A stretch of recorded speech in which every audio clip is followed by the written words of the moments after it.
Piracy site అయినటువంటి ఐబొమ్మని నిర్వహిస్తున్నటువంటి రవిని తెలంగాణ పోలీసులు చాకచక్యంగా అరెస్ట్ చేశారు. అయితే ఐబొమ్మ రవి అరెస్ట్ తర్వాత భిన్నాభిప్రాయాలు అయితే వ్యక్తమవుతూ ఉన్నాయి. రవి అరెస్ట్ని కొంతమంది ఖండిస్తూ ఉంటే కొంతమంది స్వాగతిస్తూ ఉన్నారు.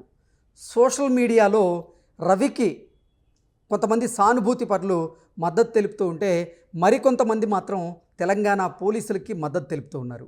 సామాజిక మాధ్యమాల్లో చూసుకున్నట్లయితే ఐబొమ్మ రవి హీరోనా విలనా అనేటువంటి చర్చ అయితే మొదలైంది. దీని మీద మనం పూర్తి స్థాయిలో విశ్లేషణ చేసుకుందాం. ప్రస్తుతం మనతో పాటున్నారు ప్రముఖ రాజకీయ విశ్లేషకులు, ప్రముఖ సీనియర్ జర్నలిస్ట్ దుర్గా వడ్లమణి గారు. వారితో మాట్లాడదాం.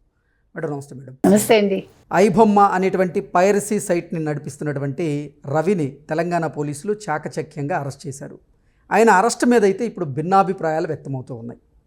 రవికి కొంతమంది సానుభూతి తెలియజేస్తూ ఆయన అరెస్ట్ని ఖండిస్తూ ఉంటే మరికొంతమంది మాత్రం తెలంగాణ పోలీసులకి మద్దతుగా నిలుస్తూ ఆ రవి అరెస్ట్ని అయితే స్వాగతిస్తూ ఉన్నారు. అయితే సామాజిక మాధ్యమాల్లో మాత్రం ఐబొమ్మ రవి హీరోనా విలనా అనేటువంటి చర్చ అయితే సాగుతూ ఉంది. దీని మీద మీ విశ్లేషణ ఏంటి అంటే ఏం చెప్తారు? ఇమ్మడి రవి అనే అబ్బాయి ప్రజల దృష్టిలో, ముఖ్యంగా మధ్యతరగతి, దిగువ మధ్యతరగతి వాళ్ళ దృష్టిలో ఖచ్చితంగా హీరో. ఓకే. అయితే ఎవరి దృష్టిలో విలన్ అండి అంటే ఖచ్చితంగా సినీ పరిశ్రమ దృష్టిలో, తెలుగు సినీ పరిశ్రమ దృష్టిలో విలన్. అయితే ఇవాళ సజ్జనార్ గారు దీని మీద మరి ఎటువంటి నిర్ణయాలు తీసుకుంటారో మనకు తెలియదు. ఎందుకంటే అతను రిమాండ్కి పంపించడం జరిగింది. అతనికి మద్దతు పెరుగుతోంది. అంటే మద్దతు ఇన్ ద సెన్స్ మంచివి అంటే అతను వదిలిపెట్టండి, మా కోసం చేశాడు అతను.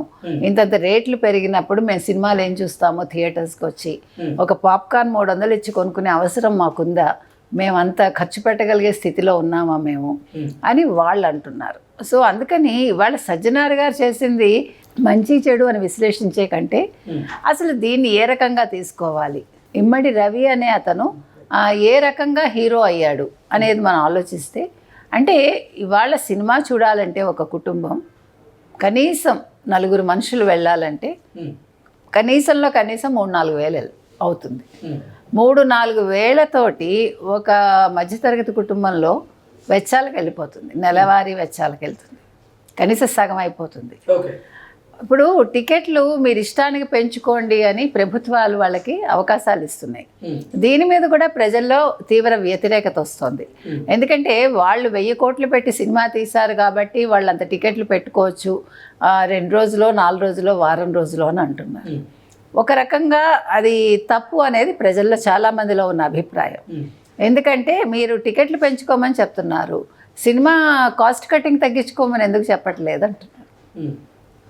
సినిమాని మీరు బడ్జెట్ తగ్గించుకోండి, తక్కువ బడ్జెట్లో మీరు మంచి సినిమా తీయండి. ఇప్పుడు చిన్న చిన్న సినిమాలు వస్తుంటే చూస్తున్నాంగా మేమందరం. అలాంటి సినిమాలకు మీరు 100 రూపాయల టికెట్ పెట్టినా మేము చూస్తున్నాం, 150 పెట్టినా చూస్తున్నాం, చిన్న సినిమాలు కాబట్టి. ఆ రకంగా మీరు హీరో ఎలివేషన్ మానేసి హీరోలకి ప్రాధాన్యత తగ్గించి, హీరో అనేవాడి మీద సినిమా నడుస్తుంది, ఎవడు కాదని అంటల్లా, కానీ అన్ని సినిమాలు నడవు. కానీ వ్యయ ప్రయాసాలకి ఓర్చి నిర్మాతలు అయితే కొన్ని కోట్ల రూపాయలు ఖర్చు పెట్టి నిజంగా సినిమాని తెరకెక్కిస్తూ ఉన్నారు. ఆ సినిమాని పైరసీ రూపంలో జనాల ముందుకు తీసుకొస్తూ ఉన్నాడు రవి. ఇది తప్పు కాదంటారా? తప్పే, నేను అదే చెప్తున్నా. మనం ఆ అంశాన్ని మనం ఖండించట్లేదు. అది సరైన మార్గం కాదు. రవి వెళ్ళిన మార్గం సరైనది కానే కాదు. కాకపోతే ఏంటంటే మా సాధారణ ప్రజల దృష్టిలో పెట్టుకుని వాళ్ళు సినిమా చూడలేరు కాబట్టి నేను ఈ సినిమాలు పైరసీ ద్వారా ఇచ్చానంటున్నాడు. మరి ఎప్పుడూ కూడా తప్పుకి 2 పక్కల ఉన్నట్టుగా అతను చూపించడం ఎంత తప్పు, చూడటం కూడా అంతే తప్పు అనేది ప్రజల అభిప్రాయం. సో అతను మా కోసం చేశాడు కాబట్టి మీరు పెద్ద మనసు చేసుకోండి అంటున్నారు. మీకు అర్థమైందా? ఇక్కడ మనం అంశాన్ని అసలు మనం సమర్థించట్లేదు, మీరు నేను కూడా. ఇప్పుడు రవి చేసింది 100కి 100 రూపాయలు తప్పే. కాకపోతే ఏంటంటే కొన్ని సందర్భాల్లో ప్రజాభిప్రాయ సేకరణ అనేది ఒకటి ఉంటుంది. దాని ప్రకారం ఈసారికి అతను తప్పు కాచి అతనికి ఒక అవకాశం ఇచ్చి అతని టాలెంట్ని మీరు మంచిగా ఉపయోగించుకోండి అని ప్రజలు అడుగుతున్నారు. అది రవి దగ్గర ఆ పైరసీ సైట్కి సంబంధించినటువంటి లాగిన్స్ అయినటువంటి సబ్స్క్రైబర్స్ ఎవరైతే ఉన్నారో వారికి సంబంధించినటువంటి డేటా ఉంది అంటూ సజ్జనార్ గారు చెప్పారు. మరి ఆ డేటా బయటకు వస్తే వారికి ఇబ్బంది కాదంటారా? ఏమండి, మన డేటాలు చాలా మంది దగ్గర ఉన్నాయి నిజం చెప్పాలంటే. ఇవాళ మీ డేటా నా డేటా బ్యాంక్ వాళ్ళ దగ్గర లేదా? ఇప్పుడు హ్యాకర్స్కి అవన్నీ తెలియదా? హ్యాక్ చేసేవాడు అవన్నీ తెలుసుకుంటాడుగా. ఇవాళ నా ఫోన్ హ్యాక్ అయిందండి మొన్న, వాడి దగ్గర మొత్తం అందరి నెంబర్లు వెళ్ళాయి. నా ఫోన్లో ఉండే నెంబర్స్ అన్నీ అతని దగ్గరికి వెళ్ళాయి. He's utilising that. అది అందుకని మీరు ఎక్కడ ఆపుతారు? ఇవాళ అసలు ప్రైవసీ అనే మాటకు అర్థం ఉందా? అప్పుడు మీరేం చేయాలి? మొత్తం మాన్యువల్కి వెళ్ళిపోవాలి. ఓకే, మాన్యువల్లో ఈ సమస్యలు ఎప్పుడు మనకు తలెత్తలేదుగా, మన అకౌంట్స్ ఎప్పుడు హ్యాక్ అవ్వలేదుగా, ఎవడు మన దగ్గర నుంచి డబ్బులు కొట్టేయలేదుగా, అన్లెస్ దొంగతనం చేస్తే తప్ప. సో టెక్నాలజీ పెరిగే కొద్దీ సమస్యలు అంతే పెరుగుతున్నాయి. సో దీనికి ఎట్లా మీరు పరిష్కారం చూపిస్తారు? మీరు ఒక ఏమంటారు, ఒక యాప్నో దేన్నో మీరు కనుక్కుంటారనుకోండి, లేదు ఒక ఫోన్నే కనిపెట్టారు, అది హ్యాక్ కాకుండా ఉండడానికి కూడా మీరు కనుక్కోవాలి. కనుక్కున్నాకే దాన్ని మార్కెట్లోకి రిలీజ్ చేయండి. అలాగే సినిమా విషయంలో కూడా ఇప్పుడు అంత పెద్ద రాజమౌళి సినిమా విషయంలోనే మన టెక్నికల్గా వాళ్ళు అవస్థపడ్డారా లేదా? దీనికి ఎవరిని బ్లేమ్ చేస్తారు మీరు? నేను అన్న పాయింట్ మీకు అర్థమైంది కదా.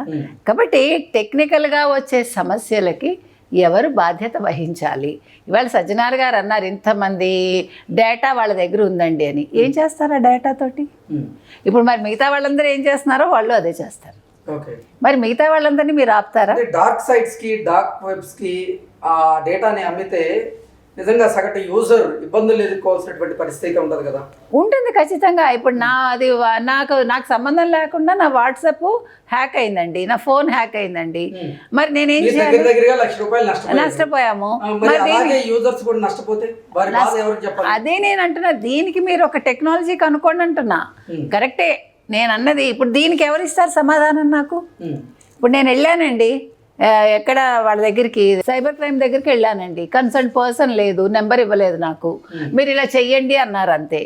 చేశాక కూడా నాకేమీ సమస్య సాల్వ్ కాలేదు. నేను ఎక్కడికి వెళ్ళాలి? మీకు అర్థమైందా నా పాయింట్? ఇప్పుడు అతను రవి చేసింది తప్పు అంటే ఇది కూడా తప్పే కదా అంటున్నా. నేనన్నే తప్పొప్పులు మనం నిర్ణయించలేము. ఇప్పుడు సామాజిక మాధ్యమాల్లో మాత్రం రవికి సానుభూతి బాగా వస్తుంది. చాలా మంది ఆయనకి మద్దతు తెలుపుతూ కూడా కమెంట్స్ చేస్తూ బోల్డ్ మీరు చూశారు. మనం చేసిన వీడియోస్కి కమెంట్స్ వచ్చాయండి. అందులో ఏం రాశారంటే, ఈసారికి మీరు అతను వదిలేసేయండి, కావాలంటే మేము ప్రైమ్ మినిస్టర్ ప్రెసిడెంట్ గారి దగ్గర కూడా వెళ్తాము, వెళ్ళి అతనికి న్యాయం చేయమని కోరతాము, అతనికి శిక్ష పడొద్దు, అతన్ని మీరు మళ్ళీ తిరిగి ఫ్రాన్స్ వెళ్ళనివ్వండి. కొంతమంది న్యాయవాదులు కూడా స్వచ్ఛందంగా ముందుకొచ్చి ఆయన కేసును మేము ఎగ్జాక్ట్లీ డీల్ చేస్తాము, మేము అతన్ని బయటకు తీసుకొస్తాము అని చెప్తున్నారు. ప్రజలు ఇంకోటి ఏమంటున్నారంటేనండి, సరే ఇతను చేసిన తప్పు కదా, మరి ఇన్ని నేరాలు చేస్తున్న పొలిటీషియన్స్ని మీరు ఏం చేస్తున్నారు? ఇప్పుడు ఒక పొలిటీషియన్ ఉదాహరణకండి, ఒక రాజకీయ నాయకుడు రాజకీయాల్లోకి ఎంట్రీ ఇస్తాడు, ఎమ్మెల్యేగా పోటీ చేశాడు. పోటీ చేసినప్పుడు అతను తన అఫిడవిట్లో నాకు ఇంత ఆస్తులు ఉన్నాయని ఇస్తున్నాడు. 5 ఏళ్ల తర్వాత ఆస్తులు త్రిబుల్ కాదు ఇంకెంతో అయిపోతుంది. మరి దాని మీద మీరు చర్యలు తీసుకుంటున్నారా? మరి అది క్రైమేగా. మీకు అర్థమైందా? తర్వాత వీళ్ళు ఇన్ని రకాలుగా మోసాలు చేస్తున్నారు, రాజకీయ నాయకులు కావచ్చు, ఇప్పుడు సినిమా వాళ్ళైనా అంతే కదండి. ఇప్పుడు వాళ్ళు ఏమంటున్నారు, సినిమా హీరోలు అందరూ ట్యాక్సులు కట్టేస్తున్నారా? 100%. బ్లాక్ తీసుకోకుండా ఎవరున్నారు? మీకు నోట్బందీ వచ్చినప్పుడు ఇబ్బంది పడ్డ వాళ్ళల్లో గొప్పవాళ్ళు ఉన్నారా? మీరు నేను ఉన్నామా? అందరూ బ్లాక్ మనీ పెట్టుకుంటారు, అందరూ బ్లాక్ మనీ పెట్టుకుంటారు. అసలు సామాన్య మధ్యతరగతి వాళ్ళ దగ్గర బ్లాక్ మనీ ఎలా ఉంటుంది? పోపుల డబ్బాలో ఉండే డబ్బులు తప్ప ఇప్పుడు పోపుల డబ్బాలు కూడా లేవు. నేను అంటున్నది అది. కాబట్టి మొత్తం అందరికీ మీరు న్యాయం చేయాలి కదా. మరి మీరు ఇవాళ ఎవరైనా తీసుకోండి, ఒక జగన్మోహన్ రెడ్డి గారిని తీసుకోండి, ఒక రాజశేఖర్ రెడ్డి గారు 2004లో ఇల్లు అమ్ముకుందామా అనుకున్నారు. ఆయన స్వాగత్ సొసైటీలో ఉండే ఇల్లు అమ్ముకుని ఆయన రాజకీయాల్లోకి రావాలనుకున్నారు.